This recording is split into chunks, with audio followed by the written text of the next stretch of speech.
we can lift the wrist, but we are actually not going to lift the wrist. The wrist is going to be lifted when the fingers take over the weight. As a result, yeah? As a result. This is something in the expression that needs to be very... So, for example, if I show you there, yeah?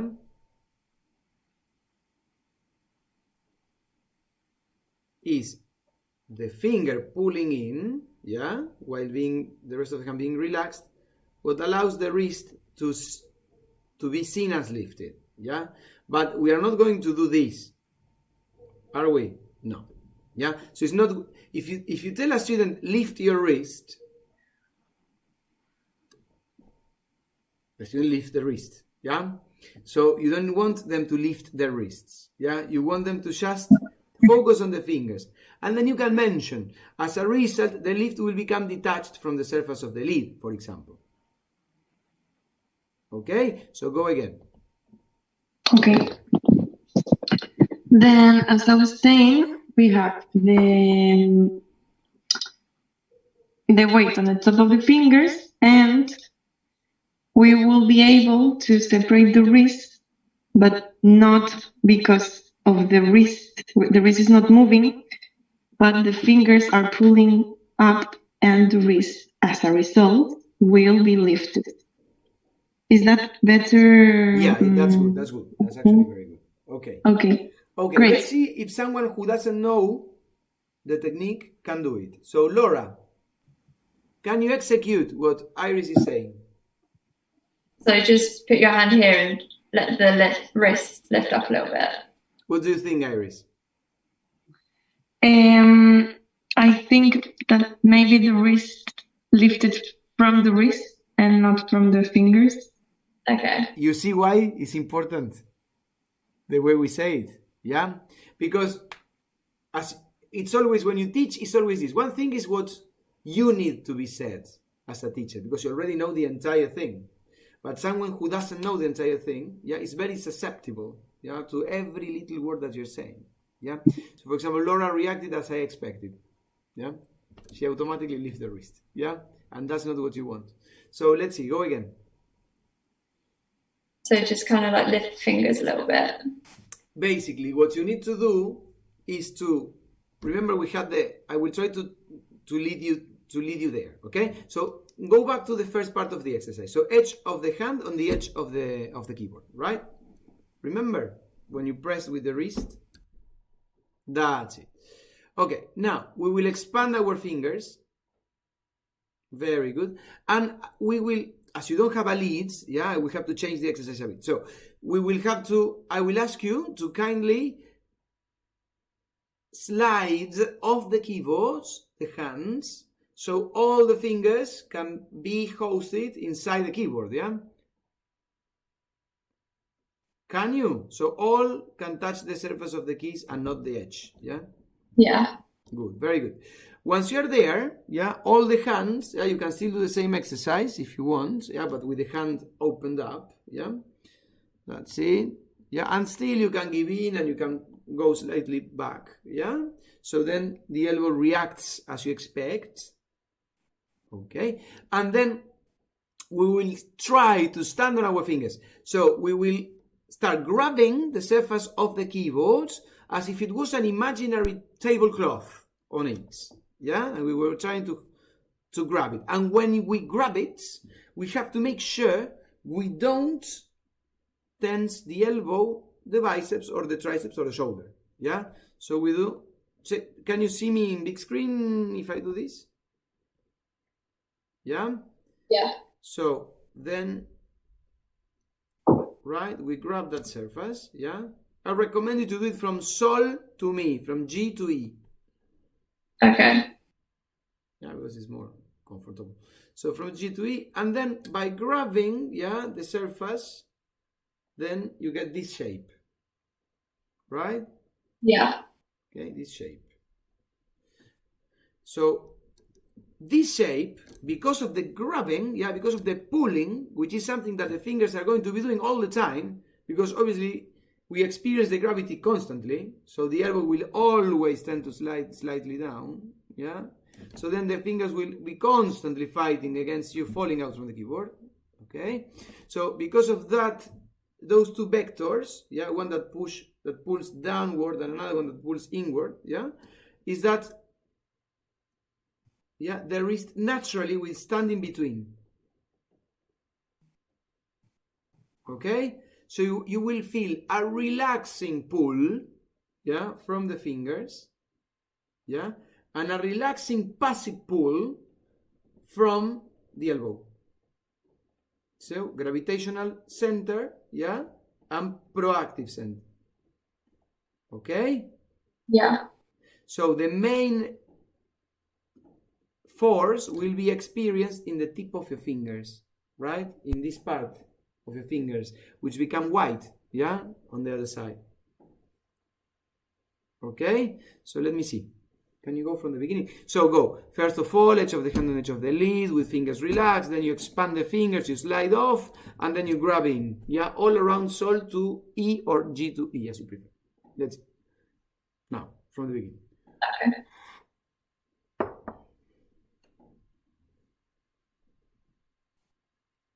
Okay.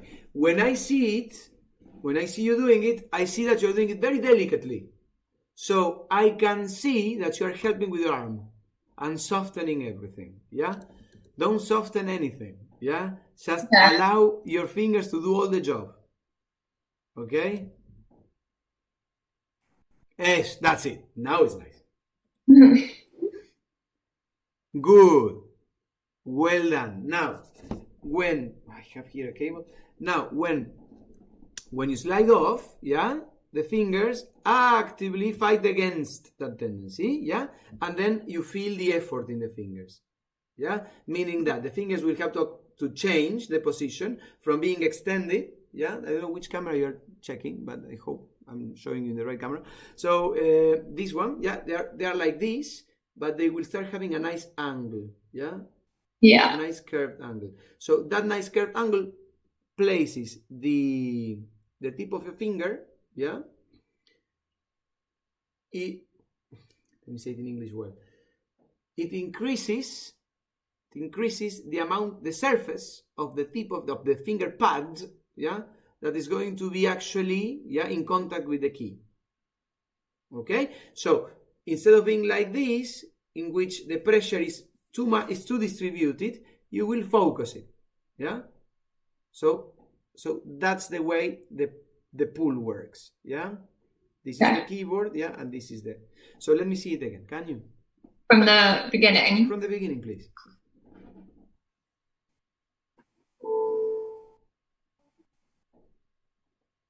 Very good. Very good. Very good. Very good. Very good. Excellent. Well done. Well done. Okay, Iris. I go back on you. Okay. So now we got Laura, yeah, in the place we wanted her to be. Yeah. Now, once she's there, okay, what would you tell her to do? When you have it nicely there.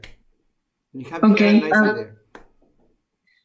I would tell her to start lifting the fingers a little, separating them from the keys, from the surface. Okay, one so by one. At this point, I would like Laura to actually accomplish what you're saying. Okay, so Laura, get to that place again. Yeah, so edge of the hand. Yeah, expand your fingers.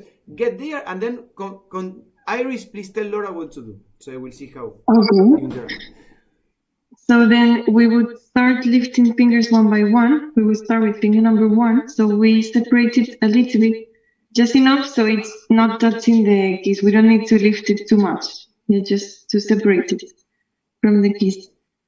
And then we go with the finger number 5, then finger number 2, and then finger number 4. So we stay with all of the weight of all of the arm and the body on the finger number 3. Are you feeling all of the weight on the finger number 3? Yeah. Okay. Then from there, we would pass all of that weight that you're feeling on one finger, we would pass it to the other finger. So to the finger number 2. So we would slowly place the finger number 2, transfer all of the weight, and lift a little bit the finger number 3. Yeah, but Laura is not pressing any key. Oh, you want me to actually press it? Okay. Yes. Yes, so the weight is actually Exactly. on the fingers.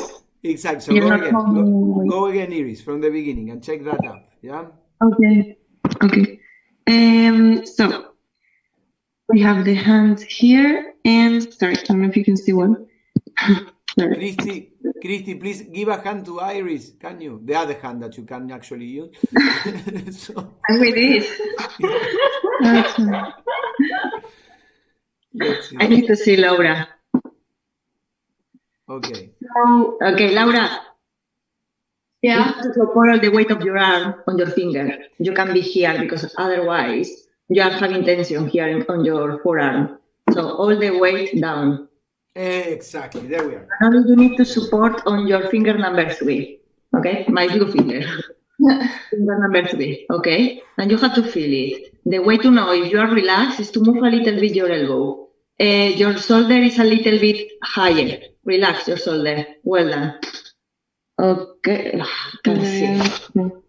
Give me a second because I can see you properly. Okay, I need more weight. No, it's related to the gadget we are using, okay?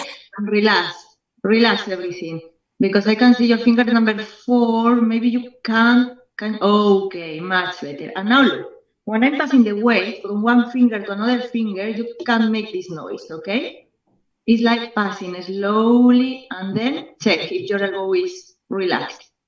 Okay, maybe the wrist got a little bit, your wrist is a little bit lower and you're having tension on your wrist. I don't know if you can see, my wrist is parallel to the knuckles, it's called? Yeah. Knuckles, yes. Okay, to the knuckles, is parallel, okay? No, I'm not lifting like that. Everything is down, everything is relaxed. Yes, much better. And your wrist a little bit higher. If you want, you can help a little bit with your, what hand are you using? Your left hand to check your wrist, not your forearm, your wrist. And also check if it's relaxed, if you can move it like that. Okay, much better. Then we're gonna send all the way to the finger number 4. So the same, slowly, and I'm sending all the way to my finger number 4. Yes. Well, and now check if your elbow is relaxed, your wrist is relaxed. Okay. Well, and now something difficult, the little finger, the pinky winky. We are gonna pass all the way to the pinky winky. Okay. This one is difficult, okay? Because the 4th finger, you know that depends on the finger number 5. So usually we are having a lot of tension on the little finger. And I can see that. Yeah. Can you try to lift a little bit your finger number 4? Yes. Okay. Do you feel tension? A little bit.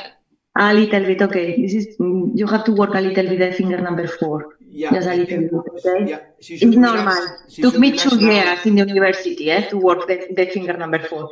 And now one finger that is a little bit difficult to do. You are having on your thumb the same problem that I'm having on my right hand.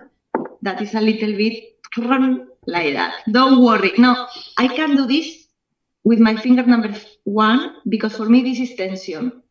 Okay, in my finger number 5, yes, but in my thumb I can do it. Otherwise it's tension. Sorry. So we are gonna pass the weight, and it's only on this part of your of your finger number 1. Okay, just a little bit on this part. Okay, with this part. Okay, and we pass the weight. Oh, yes. Okay, and check that everything is relaxed. Also your wrist. Okay, and so it's more related to how you feel. You need to find the point where you are completely relaxed. Okay. Yes. I will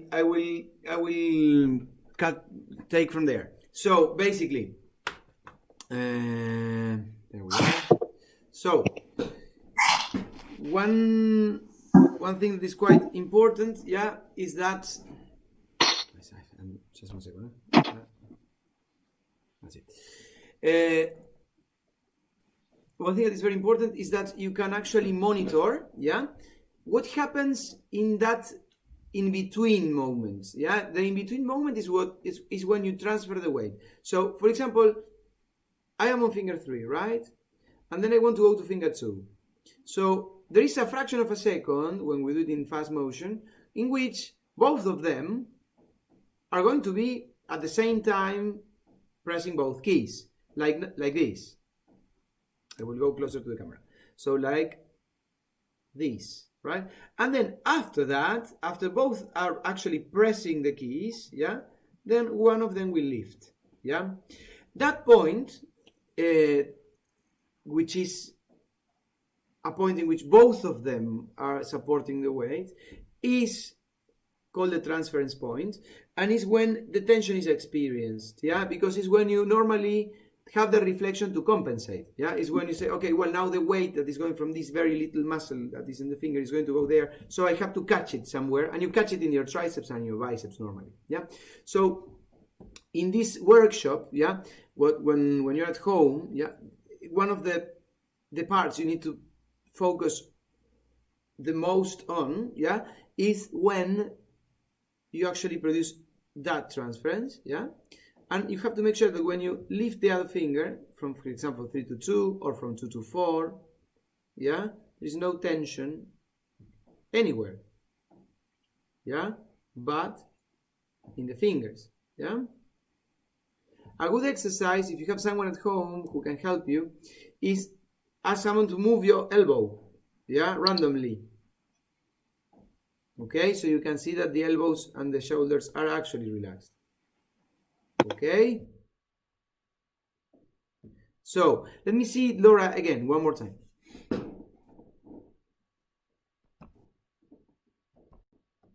What, transferring the weight to the fingers? Yes, exactly. So I can see from finger to finger. Okay.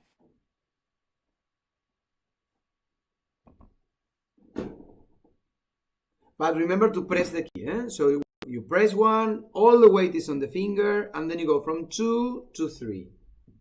Go from 2, finger 2. That's it. All the weight in there. And then you move to finger 3. So first of all, you press both keys at the same time. So both fingers act exactly. And then you leave finger 2. Exactly. That's it. That's it. That's it. That's it. And then from 3 to 4. Well done. And then from 4 to 5. Good. And then from 5 to 1. Very good. Now, can Georgios or Iris give me a hand and pull up the Scaramuzza chart, yeah, from learnmusic.eu? Because if I do it, my system completely crashes. Okay. Scaramuzza used to say that we have to have iron fingers, yeah, in a cotton wrist, yeah. So the wrist is just the channel of communication, yeah, of the energy that we have in our shoulder, yeah, and goes to the keyboard, yeah. So it's elastically reactive, yeah. And it's not stiff and it's not flaky, yeah. It's or fluffy, yeah. It's actually reacted to the finger, and the fingers, yeah, are very strong in this technique. They're very strong. They're not very stiff. They're very strong. Yeah, they're strong things. They put up with all the most of the efforts. Yeah. Okay. So, Georgios, when you finally pull up that. But I have a lesson in 5 minutes, eh? Yes, I know. We finish in 5 minutes anyway. Okay. Cool. Yeah. Do you have the table? Yes. Ella? That's it. Okay, very good. So, Anna, can you execute the first column of the chart? Yes. So, can you see my hands properly? Yes, we can. Oh, perfect. So, as we reviewed, hands on the lid, We lift it up. We don't lift the wrist, but we lift the wrist using the natural power of the grip of your fingers, pushing towards you and lifting it. And then the first time, the first column, finger number 2 to number 3. So we're going to leave the weight on finger number 2, making sure that our elbows are movable. And we're going to slowly change to finger number 3, to the middle finger. But making sure everything is very well articulated. And that is clear, that you're changing the weight from one finger to another. All right? Always changing the weight from finger number 2 to finger number 3. All right? Then we go back to finger number 2, and we do the same, but with finger number 4, the ring finger, which is the weakest finger we have in our hands. So this one can be a little bit more hard. It can be a little bit more challenging than the others, because typically the 4th finger is a little bit weaker, but this wonderful table works out very well. I like to call it finger yoga, finger exercise or warm-up. All right, so we do the same thing. We interchange finger number 2. Slowly, we change the weight while our wrists and everything is relaxed. And we change it to number 2 and number 4. Then we're going to do the same. We're going to change to number 3. And we're going to oscillate the weight between number 3 and number 4. So very slowly. Number 3, 4, and now I'm on number 3. I'm on number 4 a few times, making sure that you're changing the weight, all right? Be careful in not relaxing too much and letting your hands fall, because this is a natural effect of working with this table, that when you are around the 5th column, the 5th row, your hands get tired because it's kind of a weightlifting, but the other way around, and the fingers tend to do this. So always have in mind that this is very active. The fingers are active and they're lifting your natural weight of the arm. All right, well, imagine you're caressing a cat that you really like and you're like, oh, I love you. So this is the effect that you want, the grip